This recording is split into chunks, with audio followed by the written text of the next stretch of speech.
Hello everyone, welcome to the channel physics chemistry biology for you, जहां पर आप लोगों को मिलती है फिजिक्स केमिस्ट्री और बायोलॉजी से रिलेटेड क्विक रिवीजन वीडियो। तो जल्दी से जाइए, चैनल को सब्सक्राइब कीजिए और बेल आइकन को भी प्रेस कर दीजिए ताकि न्यू वीडियो की नोटिफिकेशन आपको सबसे पहले मिल सके। और टेलीग्राम चैनल की लिंक भी डिस्क्रिप्शन बॉक्स में दी हुई है, आप उसे भी फॉलो कर लीजिए। वहाँ पर डेली बेसिस पर क्विज और नोट्स प्रोवाइड किए जाते हैं। तो चलिए शुरू करते हैं। अगर अभी एनसीईआरटी की बुक आपके पास अवेलेबल है तो उसे ओपन कर लीजिए। हम लोग पढ़ रहे थे एनाटॉमी ऑफ फ्लावरिंग प्लांट, जिसमें आज हमें पढ़ना है anatomy of dicot and monocot stem. तो स्टार्ट करते हैं डाइकॉट स्टेम से। एनसीईआरटी का पेज नंबर 92 ओपन कर लीजिए ताकि आप लोग डायग्राम को देखकर अच्छे से समझ सके। देखिए, डायग्राम में सबसे आउटर मोस्ट कवरिंग है एपिडर्मिस। एपिडर्मिस के बाद आता है हाइपोडर्मिस। तो डाइकॉट स्टेम की जो एपिडर्मिस होती है वो सिंगल लेयर एपिडर्मिस होती है जिसमें ट्राइकोम्स होते हैं। Next hypodermis. डाइकॉट स्टेम में हाइपोडर्मिस कोलिनकामा की सेल से बना हुआ होता है। उसके बाद आता है कॉर्टेक्स। डाइकॉट स्टेम का कॉर्टेक्स पैरेन्काइमा से बना होता है। Next is endodermis. एंडोडर्मिस में स्टार्च शीट प्रेजेंट होती है जो कि सिंगल लेयर होती है। और सारी सेल एंडोडर्मिस के अंदर जो प्रेजेंट होती है, जैसे कि पेरिसाइकिल, वेस्कुलर बंडल और पिथ, ये मिलके कहलाते हैं steel. Next is pericycle. Pericycle endodermis के अंदर प्रेजेंट होता है, लेकिन ये फ्लोएम के ऊपर प्रेजेंट होता है सेमिलुनार पैचेस में, और ये सेमिलुनार पैचेस स्क्लेरेनकाइमेटस होते हैं और ये भी सिंगल लेयर होता है। उसके बाद आप लोगों को देखने मिलती है मेड्यूलरी रेज। मेड्यूलरी रेज भी पैरेन्काइमेटस होती है। Next vascular bundle. तो डाइकॉट स्टेम में vascular bundle conjoint and open होता है और एंडार्च प्रोटोजाइलम होता है। ये रिंग लाइक मैनर में अरेंज होते हैं। डाइकॉट स्टेम में पिथ प्रेजेंट होता है और उसमें भी पैरेन्काइमेटस सेल होती है। वेस्कुलर बंडल के बीच में कैम्बियम प्रेजेंट होता है जो कि सेकेंडरी ग्रोथ में हेल्प करता है। नेक्स्ट अब हम देखेंगे मोनोकॉट स्टेम। मोनोकॉट स्टेम में सिंगल लेयर एपिडर्मिस होता है और इसमें ट्राइकोम्स नहीं होते हैं। मोनोकॉट स्टेम का हाइपोडर्मिस स्क्लेरेनकाइमेटस होता है। देखिए, डाइकॉट का कोलिनकाइमेटस है और मोनोकॉट का स्क्लेरेनकाइमेटस। नेक्स्ट आता है कॉर्टेक्स। कॉर्टेक्स पैरेन्काइमेटस होता है मोनोकॉट में और ये ग्राउंड टिश्यू है। अब उसके बाद देखते हैं एंडोडर्मिस। एंडोडर्मिस मोनोकॉट स्टेम में एब्सेंट होता है। यहाँ पर स्ट्रक्चर ही देखिए, ये डिस्ट्रीब्यूटेड स्ट्रक्चर है, कोई प्रॉपर अरेंजमेंट नहीं है मोनोकॉट स्टेम में। पेरिसाइकिल भी एब्सेंट होता है और मेड्यूलरी रेज भी इनमें प्रेजेंट नहीं होती है। अगर हम मोनोकॉट स्टेम की वेस्कुलर बंडल की बात करें तो इनका vascular bundle close vascular bundle होता है, क्योंकि इनमें जाइलम और फ्लोएम के बीच में कैम्बियम नहीं प्रेजेंट होता। वेस्कुलर बंडल सराउंडेड होता है स्क्लेरेनकाइमेटस बंडल शीट से और ये स्कैटर्ड होते हैं ग्राउंड टिश्यू में।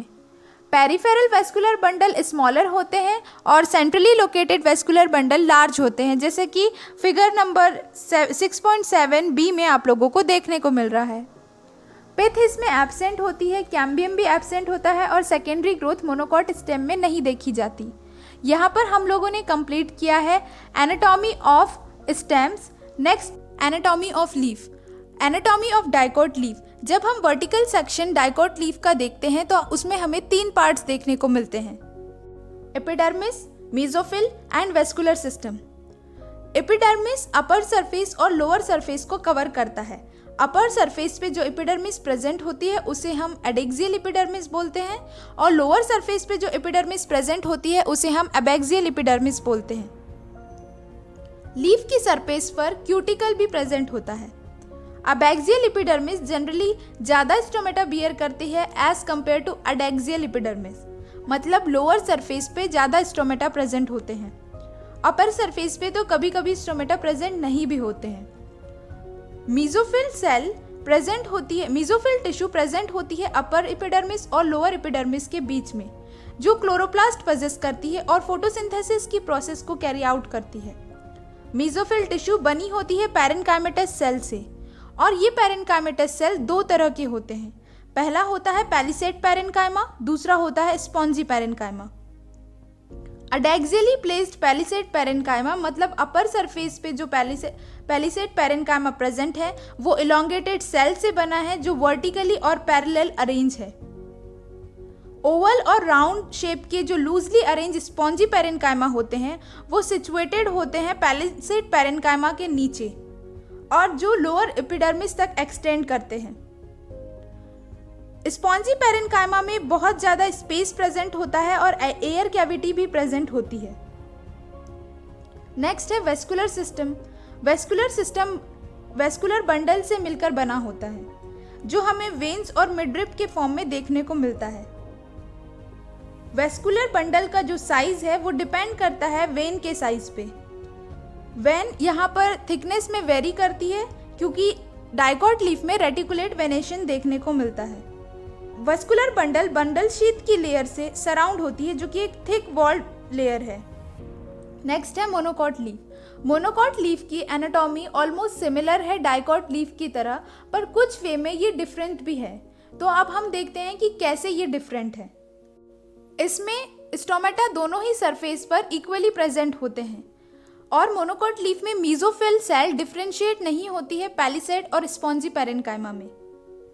ग्रासेस में कुछ एडेक्सियल एपिडर्मिस मतलब कि अपर सरफेस की एपिडर्मिस वेन्स के साथ मॉडिफाई हो जाती है लार्ज एम्प्टी कलरलेस सेल में, जिसे हम बुलिफॉर्म सेल कहते हैं। जब ये बुलिफॉर्म सेल लीफ में वाटर को एब्जॉर्ब करती है तो टर्जिड हो जाती है और लीफ की सरफेस एक्सपोज्ड हो जाती है। जब बुलिफॉर्म सेल फ्लैसिड होती है वाटर स्ट्रेस की वजह से तो लीफ को ये इनवर्ड कर्ल होने कर देती है, जिससे वाटर लॉस मिनिमाइज हो जाता है। मोनोकॉट लीफ में हमें पैरेलल वेनेशन देखने को मिलता है जो ऑलमोस्ट सिमिलर साइज के होते हैं, जिसमें vascular bundle except main vein जो हम देख सकते हैं कि थोड़ी बड़ी होती है। यहाँ कंप्लीट किया हमने मोनोकॉट लीफ की और डाइकॉट लीफ की एनाटॉमी। नेक्स्ट पार्ट में हम देखेंगे सेकेंडरी ग्रोथ। तब तक के लिए अपना ध्यान रखिए। Thank you very much.